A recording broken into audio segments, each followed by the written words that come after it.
प्रणाम। एक धक्कादायक धोकादायक असा दोन्ही प्रकारचा गौप्यस्फोट मी करणार आहे। तो करत असताना माझ्या मनाला खरोखर वेदना होत आहे। एक कल्लोळ माझ्या मनामध्ये उठलेला आहे आणि मी केवळ त्या व्यक्तीकरता नाही, त्यांच्या पक्षाकरता नाही, तर या देशाकरता एका अशुभ अशा भविष्यवाणीचा उच्चार करतोय की ज्याच्यामुळे तुम्हाचं या देशावर जरी प्रेम असलं आणि असणारच, असायलाच हवं, नाही चॅलेंज करत आहे, नाही मी ते चॅलेंज नाही करत आहे, पण एक भयावह भयानक भयानक भयानक असं कारस्थान षडयंत्र शिजलं आहे। इतकंच नाही तर त्याची अंमलबजावणी सुरू झालेली आहे आणि ती अंमलबजावणी तुमच्या डोळ्यासमोर आज घडते आहे। पण त्या मागचं एक जे आंतरराष्ट्रीय षडयंत्र आहे त्याची तुम्हाला कल्पना नाही। मित्रांनो, मी हा गौप्यस्फोट केल्यानंतर तुम्हीही विव्हळ व्हाल, घायाळ व्हाल आणि विचार कराल की जर हे असं होत असेल तर आम्हाला भवितव्य काय जनता म्हणून आणि देशाला भवितव्य काय। मी हा जो गौप्यस्फोट करतोय हा अशा एका व्यक्तीच्या यांनी काय म्हणू आपण सांगण्याच्या अनुरोधाने बोलण्याच्या त्यांनीच खरं म्हणजे हा गौप्यस्फोट माझ्यापाशी केलाय आणि या गौप्यस्फोटाचा एक व्हिडिओ जो 2 तासाचा आहे तो त्यांनी मला पाठवलेला आहे। आता एवढा मोठा तर आपण काही करू शकत नाही, पण त्यातले काही मुद्दे घेऊन आपण बोलू शकतो। मित्रांनो, एकूण मराठीच नव्हे तर भारतीय मीडियामध्ये चरित्र आणि चारित्र्य ज्यांचं काही लोकांचा अपवाद म्हणून अजून निष्कलंक आहे ते आपले मराठीमधले विचारवंत, प्रज्ञावंत, प्रतिभावंत आणि निष्कलंक चारित्र्याचे आणि प्रामाणिकपणे मूल्याधिष्ठित अशी आपली पत्रकारिता करणारे 2 चॅनलचे जे चीफ होते प्रदीर्घ काळ, ते माझे जिवलग मित्र उदय निरगुडकर।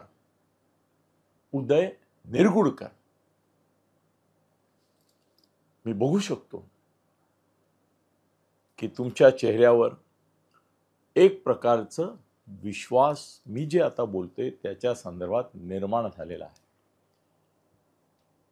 याचं कारण मी स्वतःच अनेकदा सांगतो की मी प्रोफेशनल आहे, मी अमुक आहे तमुक आहे, पण हा माणूस आहे, हा डिव्होशनल आहे। उदय निरगुडकर हा डिव्होशनल जर्नलिस्ट आहे, एडिटर आहे। तो जेव्हा सांगतो तेव्हा त्याच्यामध्ये यत्किंचितही कसली हितसंबंध, स्नेहसंबंध, स्वार्थ कसलीही भेसळ नसते, कधीच नसते। म्हणून तर त्याला 2 चॅनल सोडावा लागले। त्याच्या मोठ्या कथा आहेत, त्या वेगळ्या केव्हा तरी आपण तो विषय घेणार आहोत आणि शक्य झालं तर तो 2 तासाचा व्हिडिओ मी टाकतो त्या ज्यांनी तो घेतलाय त्यांच्या परवानगीने, आणि तो स्वतंत्रपणे तुम्हाला वेळ होईल तेव्हा शांतपणे बघा। मित्रांनो, आत्ता या व्हिडिओसाठी खरं म्हणजे वेगळा विषय होता, तोही तेवढा दाहक आणि प्रक्षोभक असा होता माझ्याकडे।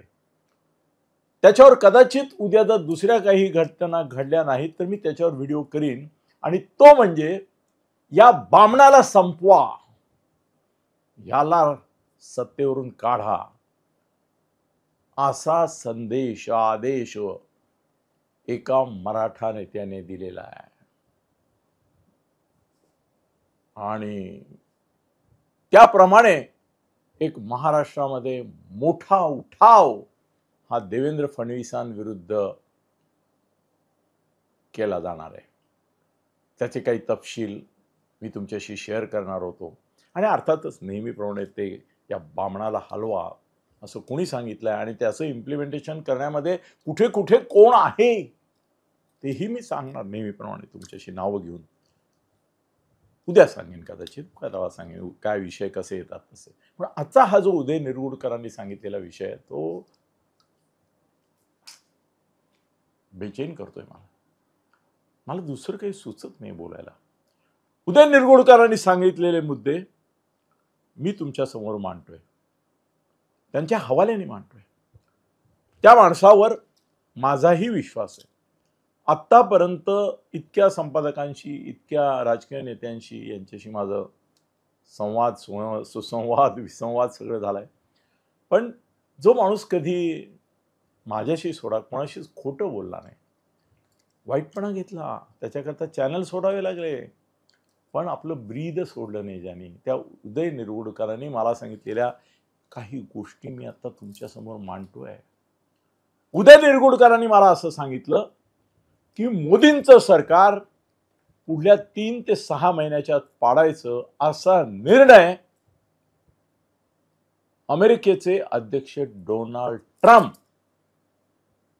यांनी निवडणूक जिंकण्यापूर्वीच घेतला होता. आणि निवडणूक जिंकल्यानंतर आणि अध्यक्ष झाल्यानंतर त्यांनी आपला जो प्लॅन होता, गेम प्लॅन होता, finish Modi, finish BJP, finish this government of India, त्याचं इम्प्लिमेंटेशन सुरू केलेलं आहे. पहिला मुद्दा उदय निरगुडकरांनी सांगितलं. त्याच्यासाठी त्यांनी मला उदाहरणं दिली.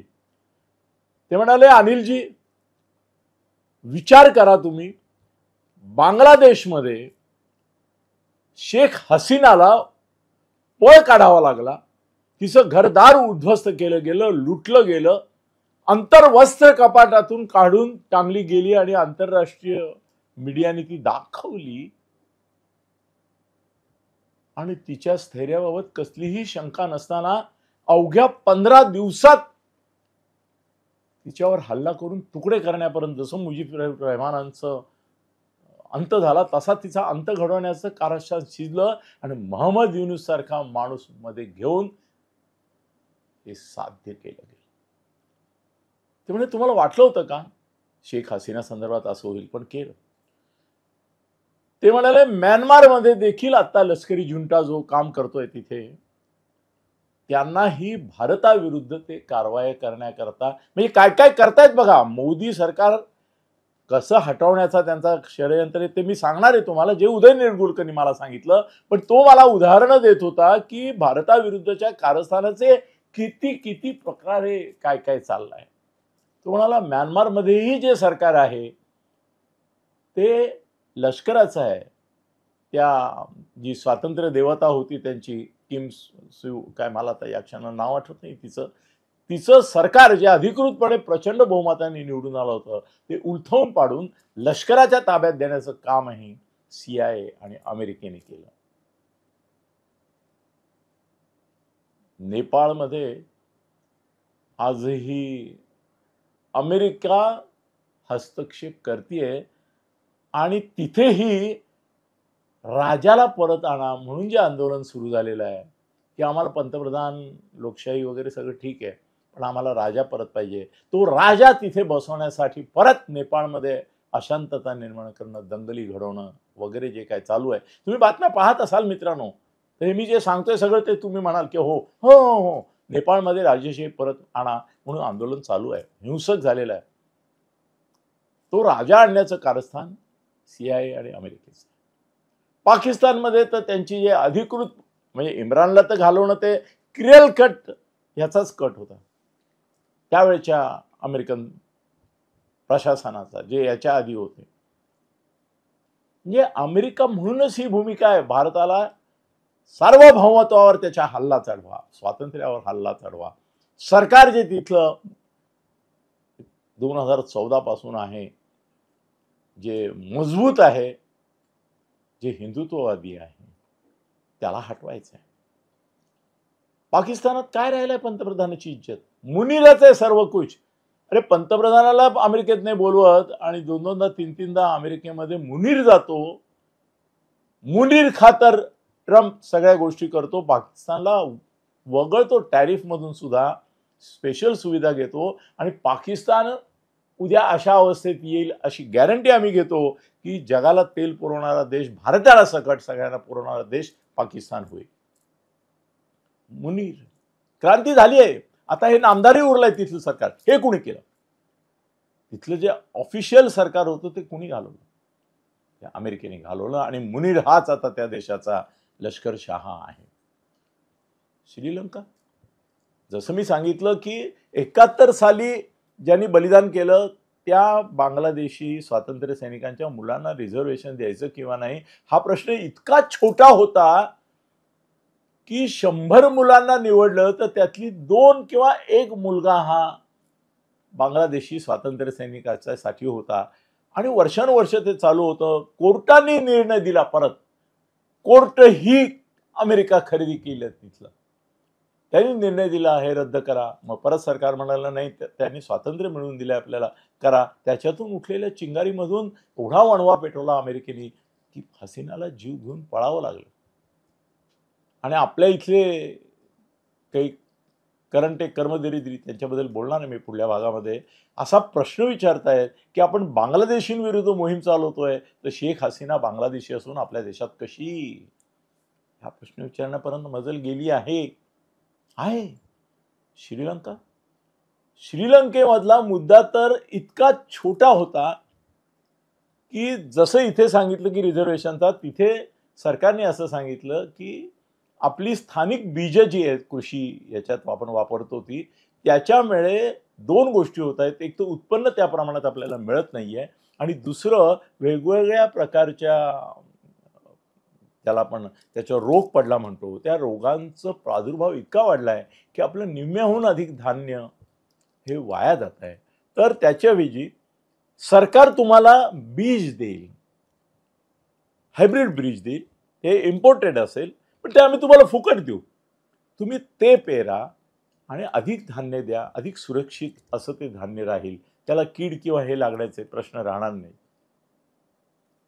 तिथल्या अपोजिशनला अमेरिकेनेच बीज इकडे सरकारला दिलं आणि अपोजिशनला भडकवलं आणि देशभर असा वणवा पेटला की श्रीलंकेच्या राष्ट्रपतींना काही काळ परागंदा होऊन ते भारतातच येऊन राहिले होते.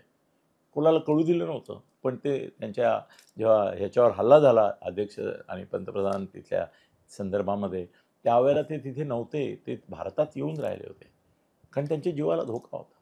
मग नंतर पॅचअप झालं त्यांचं, कारण बीजेही अमेरिकेचं आणि हे सगळं आंदोलनही त्यांनीच पेटवलेलं. पण श्रीलंका अस्थिर झाली, दिवाळखोर पण झाली आणि शेवटी ती जी बीज ज्याच्यामुळे शेतकऱ्यांचा फायदा होणार होता, जसं आपल्याकडे जे 3 कायदे आणले मोदींनी कृषी संदर्भात, 5000 ट्रॅक्टर साधारणतः तयारी येतं. एक काम करतो, तो विषय मी नंतर घेतो त्याचं, कारण उदयनेच सांगितलेली माहिती मी तुमच्याशी शेअर करतोय. फार धक्कादायक माहिती आहे अमेरिकन हस्तक्षेपाची आणि कसा अब्जावधी रुपयांचा पैसा ओतला जातोय सरकार विरुद्धच्या आंदोलनांमध्ये. हे खरं म्हणजे सरकारने आपल्या योग्य त्या माध्यमातून लोकांसमोर आणायला पाहिजे होतं की असं षडयंत्र आपल्या विरुद्ध होत आहे. बघू, होईल एखादं. श्रीलंका होतच, पाकिस्तानमध्ये मुनीरला आणलंय, अफगाणिस्तानमध्ये तर रशिया गेलाय, नवं तालिबानी सरकार आलंय, ते अमेरिकेचंच आहे, अमेरिकेच्या तालावरच नाचत आहे. भारताशी संबंध त्यांनी पहिल्या आल्या तर अशी भूमिका घेतली होती भयानक की भारतीयांना पळवून लावलं, उद्योगधंदे पळवून लावले, सगळं हे केलं. आता त्यांचीच अडचण होते म्हणून थोडंसं आपलं काय म्हणतात त्याला, आपल्यावर उपकार नाही करत आहेत, स्वतःच्या स्वार्थाकरता आपल्याला थोडंसं संधी देत आहेत आपल्या उद्योगधंद्यात, पैसे आणा तुमचे, मजूर आमचे आणि तंत्रज्ञान तुमचं, या पद्धतीने. नेपाळ राजेशाही करता जो आंदोलन झालं, चालू आहे अजून की आम्हाला लोकशाही पाहिजे पण शीर्षस्थानी राजा पाहिजे, राष्ट्रपती नको. त्याही आंदोलनाला आपल्या चारी बाजूने वणवा पेटवलाय त्यांनी, सगळी सरकारं अंकित केली. आता त्यांची नजर, उदय निरगुडकर म्हणतो मोदी सरकार हटवण्यावर आहे. आणि ट्रम्प यांच्या या षडयंत्रामध्ये, कटामध्ये, कारस्थानामध्ये उदय निरगुडकरच्या म्हणण्याप्रमाणे भारतातले विरोधी पक्ष, विशेषतः काँग्रेस पक्ष सामील आहे. अचानकपणे जवळजवळ डेड अशी अपोजिशन एकाएकी इतकी ऍक्टिव्ह झाली. ही संजीवनी त्यांना कुठून मिळाली याचा जर सरकारने व्यवस्थित शोध घेतला आणि घेतलाच पाहिजे. पॉलिटिकली ईडी आणि सीबीआय, NIA वापरताय. ह्या अपोजिशनला कुठून आलं एवढं बळ? कुणी दिली संजीवनी? कुणी केला या उठावा मागचा सूत्रधार? राहुल गांधी नाहीये. या उठावा मागचा अपोजिशनच्या सूत्रधार उदय निरगुडकर यांच्या म्हणण्याप्रमाणे ट्रम्प स्वतः आहे.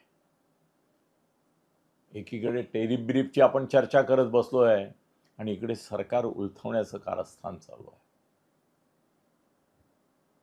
धनखड असेच नाही गेलेले.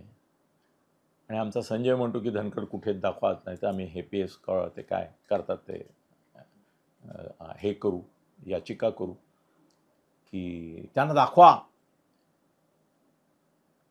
त्यांच्या कुटुंबापैकी कोणाची तक्रार नाही. धनखडच्या नोकर चाकर पण म्हणतात आम्ही काही नाही सांगू शकत, आम्हाला माहित नाही असं नाही म्हणत. त्यांना आम्ही नाही सांगू शकत ते कुठे. आणि हे लोक म्हणतात त्यांचा मर्डर तर नाही झाला, त्यांना गायब तर नाही केलं, रशियात करतात जसं तसं. हे कोण बोलतंय? आपला संजय बोलला ना, राहुल गांधी बोलला. धनखडच्या बद्दल एवढं प्रेम. राज्यपाल होता बंगालचा, त्यावेळेला काय शिव्या घातलेत तुम्ही, ते व्हिडिओ आहेत अजून परवापर्यंत की राज्यसभेत ते सरकारचा बचाव करतात, त्यांच्यावर इम्पिचमेंट केली पाहिजे हे म्हणणारेच लोक आज कुठे ते असं करतात. तो सोडा विषय. उदय निरगुडकर सांगतोय त्याच्यामधलं महत्वाची गोष्ट लक्षात ठेवा. त्यांनी सांगितलं की भारतातला मीडिया जो आहे, तुम्ही म्हणता गोदी मीडिया, आता गोद में बैठा है ट्रम्प के जाके. आता ट्रम्प या देशामधल्या मीडियाचं नियंत्रण करतायत. उदयने सांगितलं की धनखडांना पंतप्रधान व्हायचं होतं आणि म्हणून त्यांनी चंद्राबाबू नायडूंना आधी चर्चा करून गांधी कुटुंबाशी आणि काही अपोजिशनच्या नेत्यांशी चर्चा करून, जर तुम्ही मला पंतप्रधान करत असाल तर मी चंद्राबाबू नायडूंशी बोलतो. त्यांनी जेव्हा सांगितलं जर हे सरकार तुम्ही उलथवून टाकत असाल तर आम्ही तुम्हाला पंतप्रधान करायला तयार आहोत, तुम्ही करा व्यूहरचना. त्यानंतर चंद्राबाबू नायडूंशी धनखड यांनी चर्चा केली की तुमच्या प्रत्येक खासदाराला 1000 करोड आणि प्रत्येक आमदाराला राज्यामध्ये 100 करोड असे दिले जातील. तुम्ही मोदी सरकारमधून बाहेर पडा. धोक्याची गोष्ट अशी, काळजी वाटावी गोष्ट अशी की चंद्राबाबू नायडू विचलित झाले होते. परंतु अमित शहांना हे, मी आता उदय निरगुडकर सारखा एक पत्रकार जेव्हा एवढे गौप्यस्फोट करतो, माझ्यापर्यंत येतात, ते मी तुमच्याशी शेअर करतो, तर या देशाचे सर्वोच्च अशा सगळ्या यंत्रणा, गुप्तहेर यंत्रणांपासून अशा तऱ्हेची माहिती मिळवणाऱ्या ज्यांच्या हातामध्ये आहे, ते मोदी आणि शहा निश्चितच याचं ट्रॅकिंग करत असणार असं सांगितलं जात आहे. आणि याला दुजोरा परत मी कदाचित मी उद्याला बोलवीन. तो आता दिल्लीतच आहे गेले 4 दिवस, आला तर बोलवीन. त्याच्यातूनच तुम्ही ऐका सगळे हे भयानक गोष्टी. मोदी शहांनी ज्या वेळेला या सगळ्याचा त्यांना उमग झाला, बाय द वे उद्या परवाला धनखड तुम्हाला दिसतील. एकच चर्चा आहे की विरोधी पक्षांनी मागणी केली म्हणून त्यांनी लोकांशी कम्युनिकेट करावं का किंवा समोर यावं का, मग त्यांना श्रेय जाईल की असे त्यांना बाहेर आणलं आम्ही, एवढा मुद्द्यावरच वाद आहे. पण धनखड सुखरूप आहेत आणि कुठल्याही क्षणी सरकारला वाटलं अति होत आहे धनखडला, तुम्ही मारलत का वगैरे वगैरे, तर एखादा फंक्शन काहीतरी होईल त्याच्यामध्ये ते पाहुणे म्हणून येतील. मुद्दाम दर्शन द्यायला आलो असं दाखवणार नाही. बघूया, मला अपेक्षित आहे पुढल्या या 2-4 दिवसामध्ये कुठलं तरी एक असं फंक्शन होईल की ज्याला ते माजी उपराष्ट्रपती म्हणून उपस्थित राहतील, संबोधित पण करतील. त्याचे तपशील मिळाले की मी शेअर करेन. Whatever it is. Chandrababu नायडूंच्या लोकांना धनखंडी ऑफर दिली की खासदारांना 1,000 कोटी आणि आमदारांना 100 कोटी द्यायला तयार आहोत, तुम्ही बाहेर पडा, उपपंतप्रधान तुमचा असेल. विचलित झाले होते, पण अमित शहा आणि मोदी आहेत, त्यामुळे त्यांनी सांगितलं की तुम्ही तिकडे जाण्यापूर्वी तुम्हाला तुमच्या विरुद्धच्या ज्या सगळ्या ईडीच्या कसल्या कसल्या कारवाया तुम्ही आमच्याबरोबर आल्यामुळे थांबवल्या आहेत, त्याचा निर्णय एका रात्रीत होऊन हा सत्ता परिवर्तन करण्याचा तुमचा प्रयत्न यशस्वी होण्याच्या आत तुम्ही मुख्यमंत्री असताना, या देशात गेलेत मुख्यमंत्री ना काही, जेलमध्ये पाहिलंय ना आपण, तुम्ही जेलमध्ये असाल आणि अशा रीतीने तुमचा बंदोबस्त केला जाईल की पुढली 5-10 वर्ष तुम्हाला भवितव्य असणार नाही. बरोबर आहे. सामदाम दंडभेद मधला साम त्यांनी वापरला, दंड यांनी वापरला. घाबरलेल्या चंद्राबाबूंनी सगळा गौप्यस्फोट केला मोदी शहांपाशी, आणि तो गौप्यस्फोट जेव्हा डिटेलमध्ये कळला तेव्हा मोदी शहांनी धनखड यांना निरोप दिला की पुढल्या 15 मिनिटांमध्ये तुम्ही राजीनामा द्या, नाहीतर इम्पिचमेंट आणून आजच्या आज ती दाखल करून उद्या तुम्हाला उपराष्ट्रपती पदावरून काढलं जाईल आणि आंतरराष्ट्रीय कटाचा भाग तुम्ही आहात. देशद्रोह करताय, गद्दार करताय, जे सार्वभौम सरकार निवडून आलाय त्याच्या विरुद्ध बंड करताय आणि बंड करायला हे देताय. इथपर्यंत ते सगळे एक्सपोज होईल तुमचे, आणि तुम्ही 1000 कोटी आणि 100 कोटीचे प्रॉमिसेस देतायत तेही संसदेमध्ये रेकॉर्ड होईल. तेव्हा मग घाबरलेल्या धनखड यांनी एकदम शेपूट घातली आणि सगळे प्लॅन सोडून राजीनामा दिला आणि आता बसले. तो सत्यपाल मलिक राज्यपाल होता, तो मेला आता, पण मरण्यापूर्वी तुम्हाला आश्चर्य वाटेल, मरण्यापूर्वी त्यांनी एक व्हिडिओ केलाय, भयानक व्हिडिओ आहे. अजून कुठल्या चॅनलवर तो दाखवण्याची हिंमत नाही झालेली. तो जिवंत असताना मोदी शहांविरुद्ध बोलत होता, पण जेव्हा त्याच्या लक्षात आलं आपण मरणार आहोत, मेलाच परवा, त्याच्यापूर्वी त्याने एक व्हिडिओ केलाय. 40 मिनिटाचा व्हिडिओ आहे. असा ह्याच्यात सर्क्युलेट झाला एका सेक्शनमध्ये.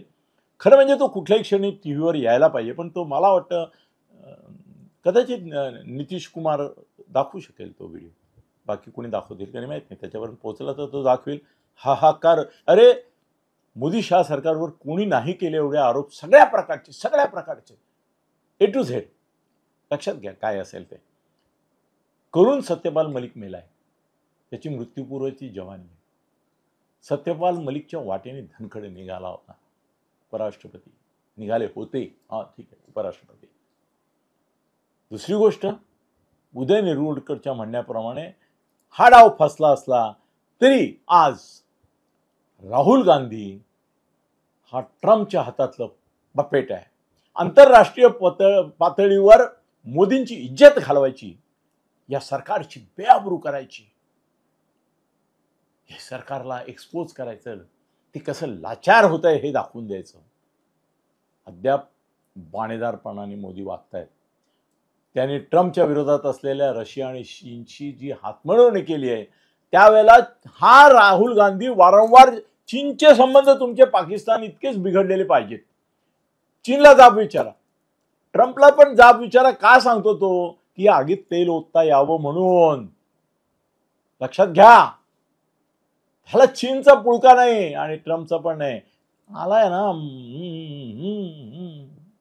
कोण भांडवल पुरवत आहे, कोणाच्या इंधनावर ही सगळी ऊर्जा यांना मिळतीये.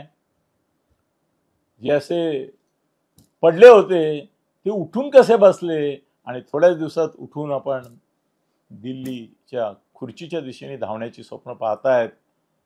त्यांना बळ कुठून आलंय? ट्रम्पकडून आलंय. ट्रम्पचा पपेट राहुल गांधी आहे. तो जे काय करतोय आणि अपोजिशन जे काय करते त्याची सूत्र आता या तथाकथित इंडिया आघाडीची गांधी परिवाराकडे नाही तर ट्रम्पकडे आहे. उदय निरगुडकर सांगतो मला, ते मी तुमच्याशी शेअर करतोय की आज देशामध्ये सत्ता परिवर्तन करणं, क्रांती घडवणं, उलथवून टाकणं, याच्यासाठी सुदैव आहे आपलं की आपली मिलिटरी आपल्या देशाचं सार्वभौमत्वाचं रक्षण करते, लोकशाहीवर विश्वास ठेवते. अन्यथा याच ट्रम्पने भारतीय लष्करामध्ये देखील काही असतील त्यांचा आश्रय घेऊन लष्करी क्रांती घडवण्याचा प्रयत्न केला असता. भाग्य आहे आपलं की आपलं लष्कर जे कुठलं सरकार असेल, जे सार्वभौम असेल, जे लोकशाही मार्गाने निवडून असेल त्याच्याशी एकनिष्ठ राहतं आणि राहिलंय. एकदा मध्ये एक झालं होतं, दिल्लीकडे 1000 सैनिक निघाले होते इथे ताबा घेण्यासाठी, पण ते प्रकरणावर आपण न बोललेलं चांगलं, कारण पुढे त्यातलीच जी व्यक्ती लीड करत होती ती मंत्री पण होती.